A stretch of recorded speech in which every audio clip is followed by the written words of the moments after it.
இன்னைக்கு நம்ம என்ன வீடியோ பண்ண போறோம்னா கனவா கிரேவி தான் வந்து பண்ண போறோம். கனவா சொல்லுவாங்க, கடம்பா, அந்த தொக்கு தான் வந்து பண்ண போறோம். நிறைய பேர் வந்து கேட்டிருந்தீங்க கனவா ரெசிபி எப்படி பண்றதுன்னு சொல்லி. ஸோ இன்னைக்கு நம்ம கனவா கிரேவி எப்படி பண்றதுன்னு பார்க்கலாம். வாங்க வீடியோக்குள்ள போகலாம். இப்போ கிரேவி பண்றதுக்கு நான் ஒரு வானல் எடுத்திருக்கேன். இதில் வந்து நம்ம தேவையான அளவுக்கு எண்ணெய் சேர்த்துக்கலாம். எண்ணெய் காஞ்சிடுச்சு. இதில் வந்து சோம்பு சேர்த்துக்கலாம்.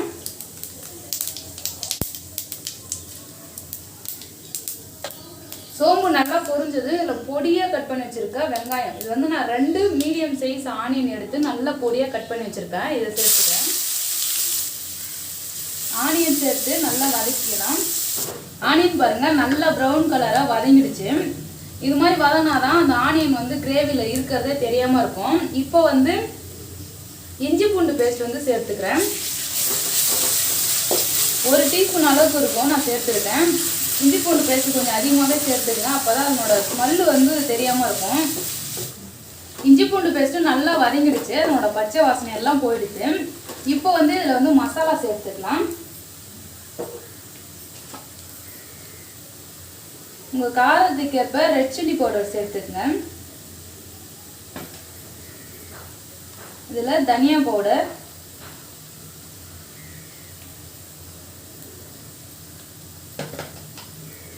ஜீரக பவுடர் வந்து ஒரு 1/4 டீஸ்பூன் வந்து சேர்த்துக்கலாம். மஞ்சள் தூள், கரம் மசாலா, உப்பு தேவையான அளவுக்கு சேர்த்துக்கங்க. இது எல்லாமே சேர்த்துட்டு நல்லா கலந்து விட்டுடலாம்.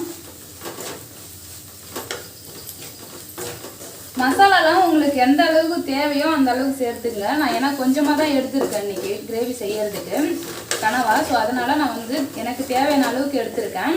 உங்களுக்கு எந்த அளவுக்கு தேவையோ அந்த அளவுக்கு நீங்கள் மசாலா எடுத்துக்கங்க. இப்போ மசாலா எல்லாமே எண்ணெயில் நல்லா வதங்கிடுச்சு. இப்போ வந்து நான் பொடியாக கட் பண்ணி வச்சுருக்கேன் தக்காளி சேர்த்துக்கிறேன். 2 தக்காளி பழம் வந்து நான் கட் பண்ணி வச்சுருக்கேன், அதை சேர்த்துக்கிறேன். இது கூடவே 2 பச்சை மிளகாய் வந்து கீறி வச்சுருக்கேன், அதையும் சேர்த்துக்கிறேன். சேர்த்துட்டு இதை நல்லா வந்து ஒரு திக்கான பேஸ்ட் ஆகிற வரைக்கும் இதை வதக்கி விட்டுடலாம். இந்த தக்காளி எல்லாமே நல்லா மசிஞ்சு ஒரு திக்கான கிரேவி பதத்துக்கு வரும். அது வரைக்கும் நல்லா இதை வந்து வதக்கி விடலாம். இங்கே பாருங்கள் ஃப்ரெண்ட்ஸ், நம்ம தக்காளி பழம் சேர்த்தோம் இல்லையா, தக்காளி சேர்த்ததும் நல்லா வதங்கி ஒரு நல்ல கிரேவி பதத்துக்கு வந்துருக்கு பாருங்கள் திக்கா. இப்போ நம்ம என்ன பண்ணலாம், நம்ம க்ளீன் பண்ணி வச்சுருக்க கனவா வந்து சேர்த்துக்கலாம். இதை எப்படி க்ளீன் பண்ணுறதுன்னு ஆல்ரெடி வீடியோ வந்து போட்டிருக்கேன். நான் தலையெல்லாம் வந்து பாருங்கள் கட் பண்ணிட்டேன். ஸோ ஏன்னா இது நீட்டாக இதோடு இருந்ததுன்னா சில பேருக்கு வந்து பிடிக்காது. ஸோ அதனால் இது மாதிரி கட் பண்ணி தனித்தனியாக எடுத்துக்கங்க. பிடிக்காதுன்றவங்க இதை தனியாக எடுத்து வச்சிடலாம். இதில் இந்த சின்ன சின்ன பீஸா வந்து போட்டிருக்கேன். இப்போ நம்ம இந்த கனவாவை இதில் சேர்த்துக்கலாம்.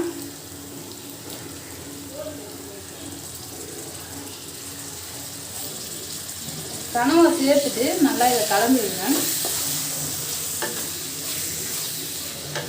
இதில் நம்ம தண்ணி எதுவுமே விட தேவையில்ல. இதுலேயே வந்து தண்ணி நிறைய அப்படியே தண்ணி ஃபுல்லாக வரும். ஸோ அந்த தண்ணியிலே வெந்துடும். நமக்கு தேவைன்னா கொஞ்சமாக தண்ணி வேணால் சேர்த்துக்கலாம். இது நல்லா கலந்துட்டு இதை மூடி போட்டு அப்படியே வேக வைக்கலாம். இதை மூடி போட்டு வேக வைக்கலாம். அதுலேருந்து தண்ணி வந்து வரும், அதிலே வந்து இது வேகும். அது எப்படி இருக்குன்னு உங்ககிட்ட அப்புறமா காட்டுறேன். இங்கே பாருங்கள் ஃப்ரெண்ட்ஸ், நம்ம தண்ணியே ஒரு துளி கூட சேர்க்கல. இந்த கனவா மீன்லேருந்தே இவ்வளோ தண்ணி வந்து வந்திருக்கு. நம்ம இந்த தண்ணியிலே வேக வச்சு நல்லா ட்ரையாக எடுத்ததுனாலும் எடுத்துக்கலாம். அப்படி இல்லைன்னா நமக்கு கிரேவியாக வேணும்னா இது கூட கொஞ்சமாக தண்ணி சேர்த்துக்கலாம். தண்ணி சேர்த்து கொஞ்சம் திக்காகட்டும், நல்லா வேகிற வரைக்கும் வேக விட்டுட்டு அதுக்கப்புறம் நம்ம இறக்கிடலாம். நான் வந்து கொஞ்சம் தண்ணி சேர்த்துருக்கேன், எனக்கு வந்து கிரேவி மாதிரி வேணுன்றதுக்காக. இந்த தண்ணி கொஞ்சம் சுண்டன உடனே நம்ம வந்து இறக்கிடலாம். வாவ், அவ்வளோதான் ஃப்ரெண்ட்ஸ். நம்ம சேர்த்த தண்ணி எல்லாமே சுண்டி மேலே வந்து எண்ணெய்லாம் பிரிஞ்சு வர ஆரம்பிச்சிச்சு பாருங்க. கிரேவி ரொம்பவே சூப்பராக ரெடி ஆகிடுச்சு. அவ்வளோதான், கிரேவி ரெடி ஆகிடுச்சு. இதில் வந்து நம்ம லாஸ்ட்டாக கருவேப்பிலை கொத்தமல்லி வந்து பொடியாக கட் பண்ணி வச்சுருக்கேன், இதை வந்து சேர்த்துடலாம். இதை சேர்த்து அப்படியே வந்து கலந்து விடுங்க.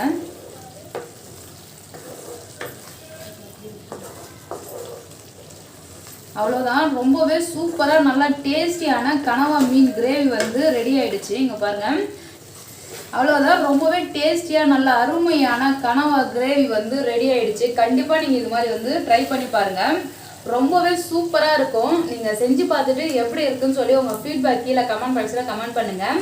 வேறு ஏதாவது வீடியோ வேணுனாலும் நீங்கள் கமெண்ட் பாக்ஸில் கமெண்ட் பண்ணிங்கன்னா அடுத்து வந்து சமையல் வீடியோவில் அதை ரெடி பண்ணி போடுறேன்.